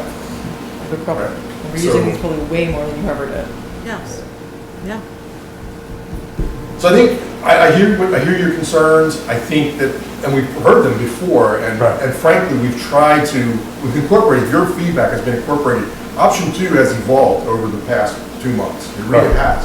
And we've tried to address all of your concerns, and I frankly realized that when the last two changes to option 2, I thought would be most important. I talked about the last one last time, that was going from the baseboards to the wall mounts. Not that wall mounts are better than baseboards, but in our situation, it buys you flexibility because you can install propane next year if you want to. Without, your hydronics are maintained, your baseboards are maintained.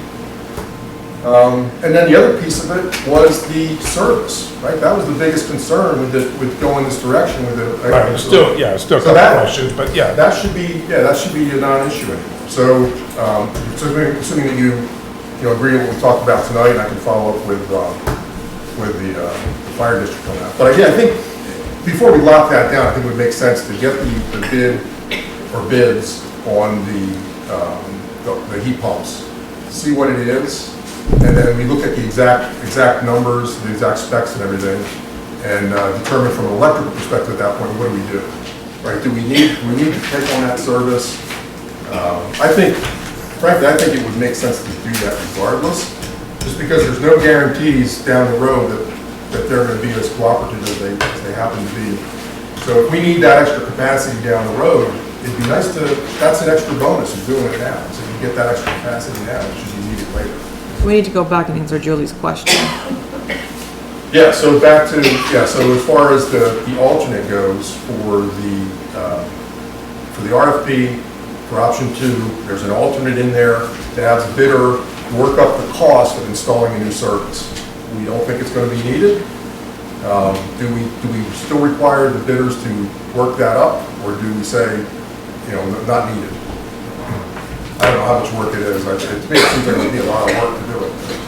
Either that or upgrade it per requirements, or word it somehow like that. Because, again, we don't know if they're gonna have to upgrade the service inside, not out. They do have work to do to that, so whether they replace the service or upgrade it. Yeah, so that's worded, I think it's worded into the RFP, it's been a while since I've read it, but it's worded in there that all the electrical pieces associated with installing the service in order to make it work. Right. It needs to be part of that bid. And we had it as, Robbie worked that out as part of the estimates for the options, it's in there. I forget now, I think he had. So we could take the service itself out, just keep the upgrades to the internal electrical system. Okay, yes, yep, okay. Because those have to happen, regardless of what we're gonna do, somehow they have to happen. And I don't know if that needs to be, this is more a question for you probably, does that need to be something that's reposted to the website, or is that simply verbal communication to the bidder that we're aware of? I think we could, once the bids come in, we can reach back out to them and say, you guys bid on this, just this slight change, are you okay with, just resubmitting it, and they can give them an extra week or two. Kind of like we did with the paving. We got bids and we asked a modification on one of the roads or something. Right. Oh, yeah, so just send it, you could, with a phone call to each of them saying, or a letter saying, hey, we wanna eliminate the service and change it to an upgrade to meet the needs of the new, of the system. Do we have the RFP on our website? Yes. If we maybe also made a note on that, Edit. that's saying like keep everything as is and then edit on today's date saying the service is not required as part of your bid any longer. Just so it's there as well, just in case somebody hasn't started bidding and they want to bid. Okay. Is that, But yeah, I think Well, as long as they understand that the service is not, but right, the internal components does. yeah. I mean, I think we continue with approaching and moving and taking over the siren. Yeah. I think that would be the next step that we can do right now, so we have ownership of that. I mean. And is that regardless of what we find out on the combining the metering, or regardless, do we? I think we do it anyways. I think, because sooner or later, We're gonna have heat pumps here. we're gonna have heat pumps, we're gonna need Go for it. more capacity. We're not gonna get it out of what we have. So it'd be better to do it now. I mean, I would think it'd be better to take it over now. Oh, yeah. And also because it is a no sum for us really for the, in terms of like actually what we're paying, because the fire district is going to go down $30 a month, but we're going to. Now, the only possible fee to that point would be the surge protection that we would add for the siren. Yes, but that's, Robbie's working up an estimate for that. But that'll be included in the panel upgrades accordingly. Yeah. That's all. Okay, so I'll go to their meeting on Wednesday night and just communicate that. There is a fee to take that service over, I believe. I want to check on that. I believe there's a $50 service, or $50 fee to Green Mountain Power to change names on that, which is a moot point. I mean, it can stay the way it is with the understanding that we're going to pay the bill until we actually make the move. And I just looked at I just read the minutes from that July 3rd Fire District meeting, and it incorrectly states that I said that the Energy Committee would take over those bills. Obviously, we're not. It's the town. Oh, too late. It's in the minutes. Those are draft minutes, and they remind you, But yeah, it gets started that way until we get and make a couple changes to the Right. RFP, at least online. I'll change it online, and then if somebody submits, you know, obviously, I think Bill Lawson was the one site visit. He Right. communicate with him, he doesn't need to. And then anybody else, if they submit it, we can just tell them they can leave it off or inquire, so. I am a little concerned about running out of money. I guess that's kind of a big thing, because the original plan was a new furnace. Actually, Yeah. was 2 new furnaces, but that was the original plan. No heat pumps, no secondary heat source. It was way back when this first conversation first started, it was literally a new furnace. Right. So Way back, we've how long ago is that? Over a year. a year ago, year and a half ago, Year maybe? and a half ago. Yeah, that was the original And conversation. we spent and it's- $4,000 and for nothing. I mean, it's got some of the engineering, but, we spent $4,000 to find out the wrong way, which is always the so we're process. gonna cost us another $4,000? I don't. To get a bid on a furnace? I think if we no. bid it out now for a new furnace, you bid it out in kind. In other words, here it is, Tell us what it replace it right there with what you think this furnace needs. In other words, new circulators, regular, the whole thing, and changing it to propane. So through this process, one thing I learned is that Wallingford, we're very fortunate to have an expert in this field who's willing to contribute information for us. And we need to tap into him that's Bill. Bill. We should tap into him. I don't know the history in terms of the other RFP that was written in terms of, I don't think Bill provided input to that or in any way, because I don't think it would have landed where it did. Right. So we need to, for the next RFP for propane boiler, we need to tap into Bill to get his expertise. And, Yeah, because he's gonna be the one that says, before it was an overkill, this is, all we need to do. Is literally, take this one out, set a new boiler in its place, propane, and be done. I mean, Right. I don't think the money on the other one was a total waste. We know what we can and can't do. Right. Because we know where the vents can go now. We know where, there was things that, Yeah. yes, way overkill, But it's good to requirements know wise, for- but we have it. So it wasn't a total waste, but I think in this whole process, we need to move forward with that. I mean, if we don't have any bids, tonight was the cutoff. I think we regroup and do it again. Yeah. But this time we do it, whether we put an RFP out that says, we want to replace our boiler. design our system for us. Yeah, design it and tell us what we need, but we want to replace this in kind. Yeah. Just like it is at propane. I mean, I think that would be for that purpose, but again, this started as just a new boiler. And so I'm a little concerned on the dollar signs that are gonna be associated with this when it's all done. Well, so like I said, I haven't been involved in the whole thing, but one thing that has been consistent since I have been involved, that even in the propane boiler scenario, I haven't heard anybody in the Energy Committee ever say that that was intended to be the primary heating source. So it has always been, everyone's always recognized, as your data table here Right. indicates, heat pumps are the way to go. Oh, The way to go, heat pumps. Right. So I don't think there's any harm done. You can get your heat pumps in this year for the cost of The- propane boiler. Again, the original conversation, we gotta move on, but the original conversation was new furnace, heat pumps on the first floor, and that was the end of all that was it. So the furnace would heat the second floor, the existing Lennox units would cool the second floor, that was gonna stay that way it was. And then the heat pumps would cool the first floor instead of these, and that's where the cost savings would come in. And the heat pumps would either be primary or secondary for the first floor, depending on how you set it up. There are some advantages though, to where we ended up in looking at the system as a whole, there are some advantages to doing that. Right. So, I think in the end, we should be able to do an analysis and say, we want to end up at the best possible place.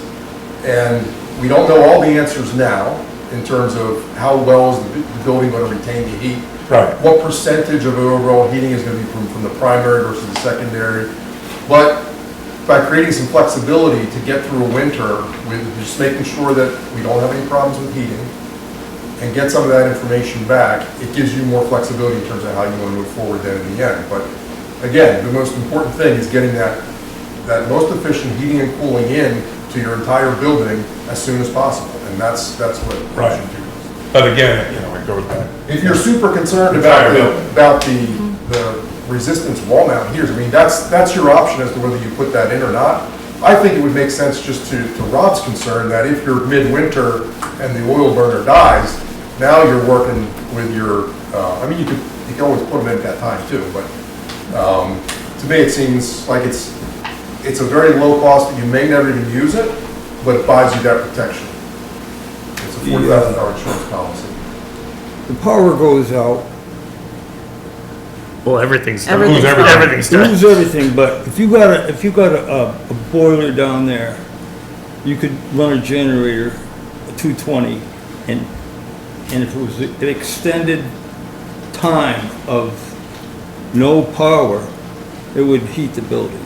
Well, as part of this whole thing is, when we met with the electrician, one of it was put a hubble or connector on the outside to accept a generator, a portable generator. Yeah, So exactly.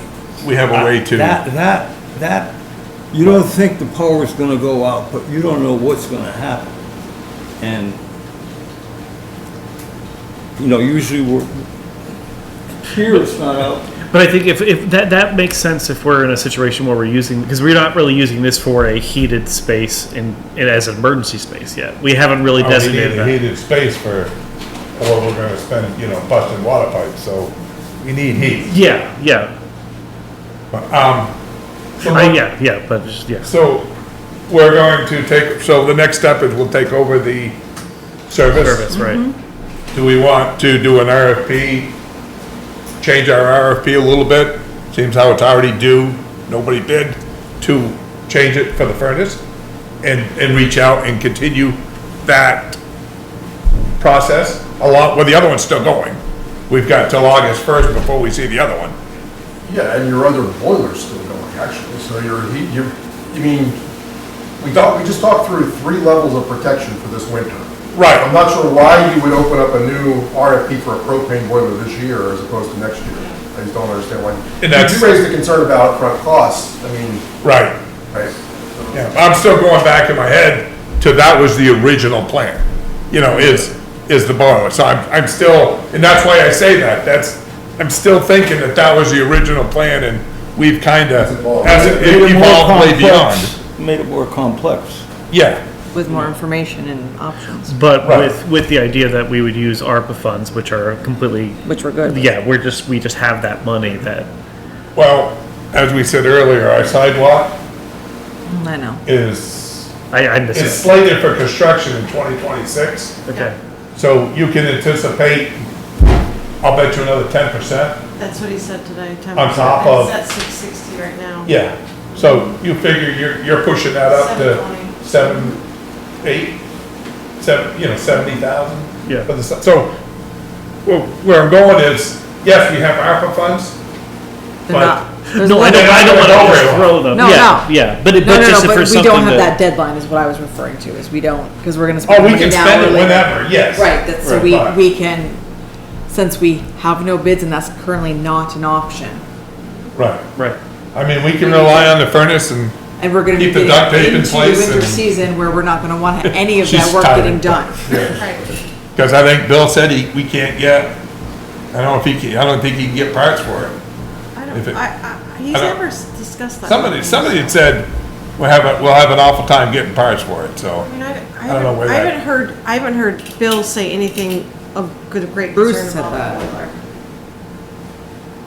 Was it Bruce? I think, I remember Bruce repeating it from somebody, so. I mean, So- we could have them come in, Lawson Plumbing, come in and do like their Clean it. annual cleaning soon and see if they see any concern. I So- realize they pop up, but still. I guess we'll see what happens with the RFP With it. Yeah. for the August 1st. Yeah. Just change our wording, Yep. Yeah. proceed with get that going. Yep. And I will call, Planning the next steps. Chris and see if, well, first of all, see if there's a fee to change names. Okay. They may, because we're municipality, they may waive it, but Right. we might as well check. All right. Just make sure before we get hit with something. Yeah. And- And I'm and sure I- Rob, you'll get back in at some point and look at it too, confirm the, panels, if the new panels needed or not. Yeah, that's kind of a mess down there. It would be a good thing to put in a new panel, but if not needed, then, go to what we got. So we're gonna move ahead with the siren, we're gonna change up the RFP a tiny bit, we're Yeah. gonna table the boiler for now. Cause we have no option, we can get any bids. Right, until we. We're not gonna put it It's up. our to only bid. option at this We're point. not gonna. Right. Right. Well, that's the question, that's what we were discussing, Yeah, I think we got it. I do. whether we put it out to bid or do we take a chance and rely on the radiant heat? I'm not an electric heat person. My elected official taking Well, a chance on anything. At this point, we might as well wait to see what the bids are at our next meeting. Right, Right, because we're not, no matter what, the bid process isn't going to give us a result before that process is Right. done. So- Because we're not having any more meetings this July. right. Right, so our next meeting is gonna be the bids. Right. And that may give us another glaring one way or the other. Right. And in the Before we mean, even, can we schedule a cleaning on this furnace? Yes. So we can get a really good idea? I don't know if we dare, Right but. now. Yes. Yeah, it's always if the soot is holding it together. so do we need a motion or a consensus or, Just for, Just get going. well, we talked about the changing the We'll change RFP, the RFP Okay. for and then we're waiting till next time. waiting And the to see siren. how much, in the siren, we'll move forward with changing that over to the town. Right. And we'll wait on the rest of it to see. Till the next, till we know how much is there. because what if we get zero for that too? You never know. Right. Got it. Like I said, got a lot of duct tape. Or we could get 10, you don't know. Till that next meeting. Yeah. Thanks, Tom, for coming in. Thank you, appreciate it. Thank For you. all of your time. Yeah. Just thinking, Marge, you don't have to put up with me anymore. So if you want to let it go until then, we're good. You said that before, and so we're still here. Again, so, All right, thank you. thanks. Yeah, good night. Thank you. Thank you, bye. Portable restrooms at the Elfin Lake Public Beach. For the first 2 weeks in August, because of the camp, there's gonna be about 30 plus kids, and it's already stopped up again at one of the others, and Lori's convinced that it's just, the system's just not made for lots of flushes every day, because it just keeps stopping up. A1 was there again, so I don't know why it's, but And we it's got happening. funding to cover it. What? We got funding to cover a month? Well, I mean, it's cheaper than Do we don't- $2,000 right, A1. True. Right, 176 or for 4 weeks, or was Yeah, that it what was their rate? really, is for- yeah, it's not a lot, so, Yeah. I mean, we just have them deliver one porta potty and leave it there for 2 weeks, or, I mean. Yeah. It'll be charged. Where are they so. gonna put it? That'll be up to Hubbard's, I think, where they would come down and look and see where the best location would be, I don't know. I'm just trying to On think top of the level, old dock. something level enough where it's not gonna. I thought there was a cap on how many kids would be in the camp. I thought it was like 20 Well, something. they were supposed to be 25 and it got expanded to 30, but, so I think it's frozen at 30, Carolyn. Okay. I know. So it's okay? I think so. Alright. Yeah, I'd rather that than. Yeah, And the- Yeah, okay. yeah, good. Right. Wallingford Days wants to, oh, this is actually on to Select Board Concerns. Wallingford Day wants the town hall to stay open until 4 PM for bathrooms. The Historical Society is leaving at 2. We just got asked that today. For the Wallingford Days for next Saturday. Oh, The, For this Saturday. oh, that's, yeah, this coming Saturday. Yes, yes, yeah. The 20th. That's next. yeah, next Saturday. Yeah, see? I always think next though is next. It's like the one after this Saturday It's- coming up. it's That's this- my brain does that. For me, that's this Saturday. Right, right. We have to have Anyway. That's our table. Well, I would think if we're gonna do that, we need to have somebody here, right? That's my point. Joyce is only gonna be here. She's gonna be here till 2. I mean, you can say no if you don't. I mean, if they can provide somebody that can be reliable, that will be here in Okay. the room, I mean, I would be that's- okay with that. If not, let's look at putting another porta potty there. That's not a fun day. You Actually, the school would be a good can place to set a porta potty. provide. Yeah, Yeah, because the parking lot. Yeah. yeah, how about the other option, if they don't have anybody that wants to stay until 4, let's get another porta potty and put it at the school, If the school In the would allow parking us to lot. park it there. if they'll let us, For the day. just for the day. 2 hours. No, just No, for the whole day. for the day. I know, but, It's basically 2 hours. yeah. Well, that basically- cuts down on the use of our bathrooms And supplies. and supplies. Put an arrow out here, bathroom this way, and then another one going this way. I'm playing the- Send them back over to Cumbies? Yeah. I think the only way it works is if there's somebody Someone here, can because get, that's what I otherwise, agree with. I think it there's might too be- much stuff in here that we can leave it open with I nobody. agree. And you can't even lock up the upstairs, so if they Right. can provide somebody to be here during the 2 hours, they can, other than one, that will be locked up. I think that's good. Yeah. So there was anything else on that note? Mark, No, that was Okay, we it. covered it all. Update on, oh, yeah, the break-in over at the concession stand and our constable. You're gonna talk to him. Huh? Are you talking to him? Well, that's what we probably ought to discuss. Can we do that in an open meeting? I think, What's that? well, if you could do, if this is a disciplinary issue, you can go into executive session. So it Yeah. sounds like it might be a questionable, to be safe, we need to. Yeah, Executive. yeah. So, we have a concern of the Yeah. constable. Oh, So we probably need to go into an For executive session personnel. real quick to discuss that ah, issue. Can we make a motion? Which one, which section is that? For, personnel. Personnel. Yeah. I make a motion do to. that at the end, and we got anything else, or that's it? Now, everything else is pertaining to, Other business. is pertaining to the, Yeah. that over there, so, because, Okay. I mean, we did have, Sandy called me yesterday, right? Yeah, we're not in executive session yet. Yes. No, about the changing the locks. Yes, that's done. So, we changed, I kind of made an executive decision, put new locks on everything Good over decision. there. It's something that had to be done, so Bruce changed it today. So, those are done, the door's semi-repaired until we figure out what happened. I happened to be at the sheriff's office in Rutland today and had a conversation with the sheriff about what happened. And they did open a case, then they can kind of question kids or people, you know, as they're talking with them, you know, maybe where was the last time you saw it, where did you leave it? You know, to jog their memories, not really put, I says, it's gone, it's cash, it's gone, but we can find out where, why, how, and who. We think we solved that problem for future. You know, instead of, because in the past they were leaving it, well, Yep. that's, we'll talk about that later. Okay, so I'll make a motion Yep. to move into executive session to discuss personnel Yep. matters. Second. We're out of executive session, can I have a motion to adjourn? I'll make a motion to adjourn. Second. Oh. All in favor? Aye. Aye. Good night.